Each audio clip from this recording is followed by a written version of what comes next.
The Roman Emperor Marcus Aurelius ruled the largest empire on earth. Millions of people depended on his decisions. Armies waited for his commands. Enemies watched for weakness. Yet every night before he slept, Marcus Aurelius performed a strange mental exercise. He imagined everything going wrong. He pictured betrayal, illness, failure, death, the collapse of plans he had worked on for months.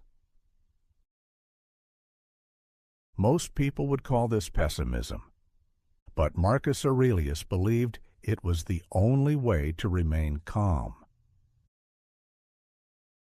And according to the Stoic philosophers of ancient Rome, this simple mental practice had a powerful effect. It could destroy anxiety. The strange part is that most people today do the exact opposite. We try to stay positive.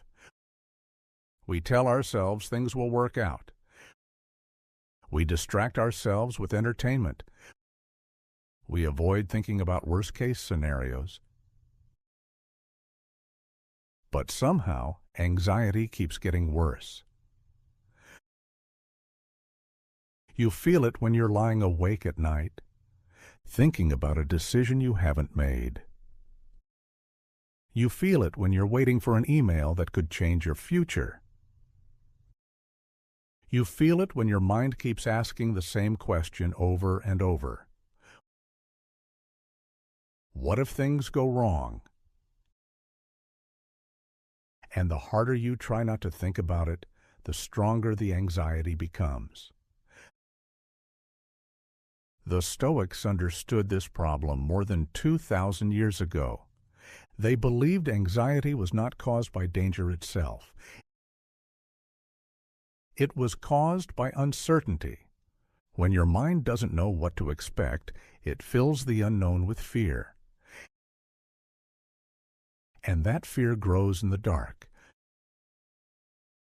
So the Stoics created a mental exercise designed to expose those fears directly. They called it premeditatio malorum, the premeditation of evils. The idea was simple. Instead of avoiding your fears, you deliberately imagine them. You picture the worst possible outcomes. You walk through them step by step. At first, this sounds like the exact opposite of what someone with anxiety should do. Why would imagining disasters make you calmer? But Marcus Aurelius practiced this exercise constantly, and he was not alone. Another Roman philosopher, Seneca, recommended doing it every single day. Before making plans, he wrote, we should remind ourselves of everything that could interfere. Illness, loss, bad luck, even death.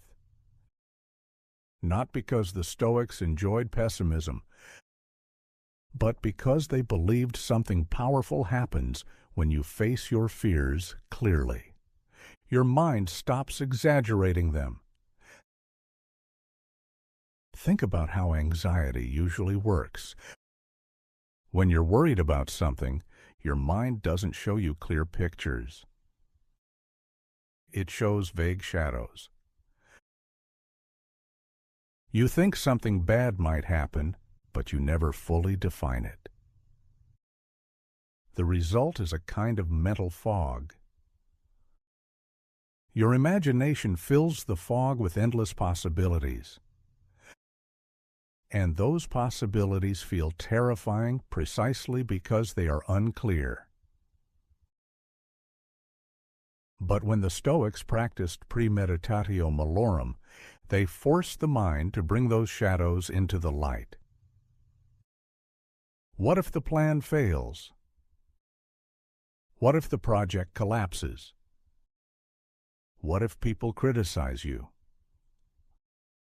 What if you lose something you care about? Instead of running from these questions, they explored them calmly. And once you do that, something surprising happens. The fear starts to shrink. Because most of the time, the worst-case scenario is not as catastrophic as your mind first imagined. Maybe you fail. But failure rarely ends your life. Maybe someone criticizes you. But criticism is temporary. Maybe a plan collapses. But new plans can be built.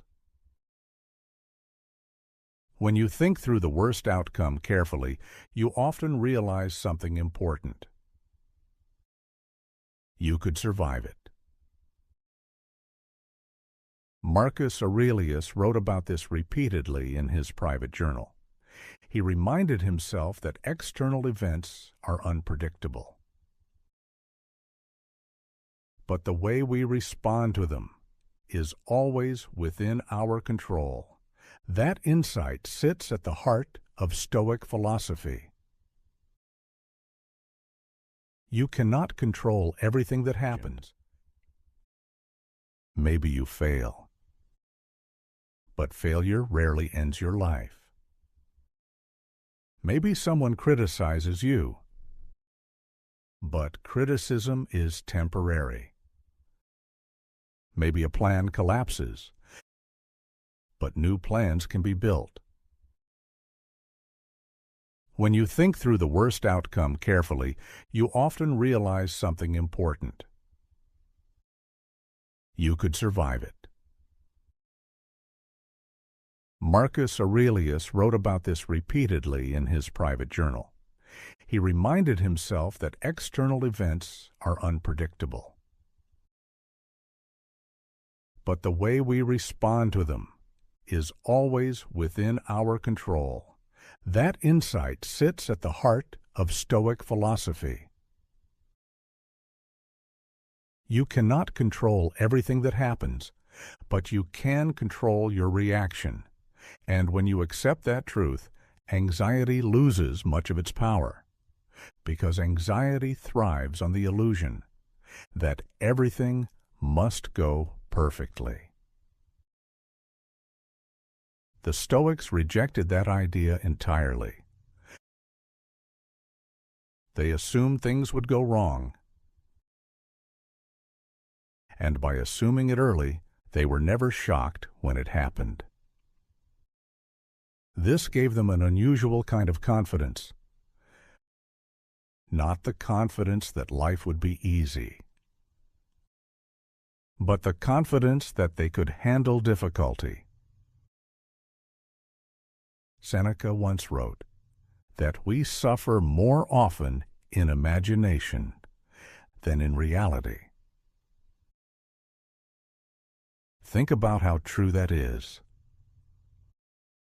How many times have you worried for days about something, only to discover it wasn't nearly as bad as you expected? The Stoics understood that the mind has a tendency to inflate danger. It turns small risks into catastrophic outcomes. And the more you avoid those thoughts, the bigger they become. But when you deliberately imagine them, you take away their mystery. You turn vague fear into a clear scenario. And clear scenarios are easier to face. In modern psychology, this idea shows up in several places. Therapists sometimes help patients confront fears gradually, instead of avoiding them. Athletes visualize obstacles before competitions.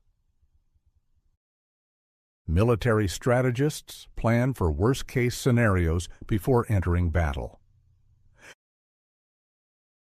The Stoics were doing something similar thousands of years earlier. They trained the mind to become familiar with uncertainty, and familiarity breeds calm.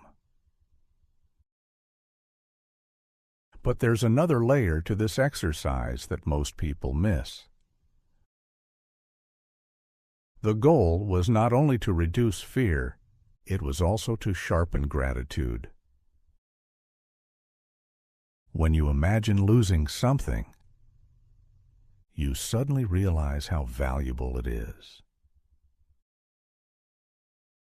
When Marcus Aurelius pictured the possibility of illness, he appreciated his health more deeply.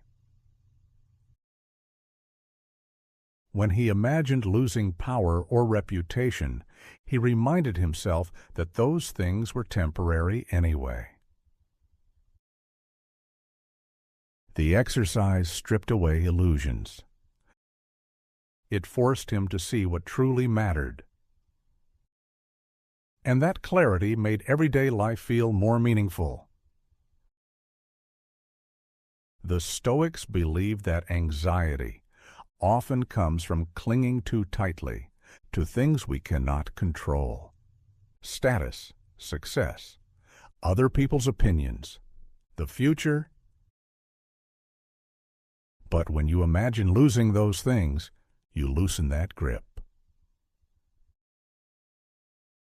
You remember that your real strength comes from your character, from your ability to adapt, from your capacity to face difficulty calmly.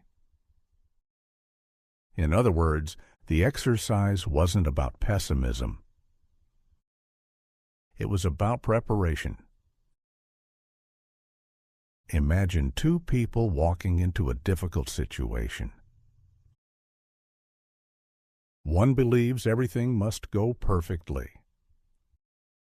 The other has already considered what might go wrong. Which one stays calmer when problems appear? The Stoics would say the second person, because they are not surprised by hardship. They have already met it in their mind.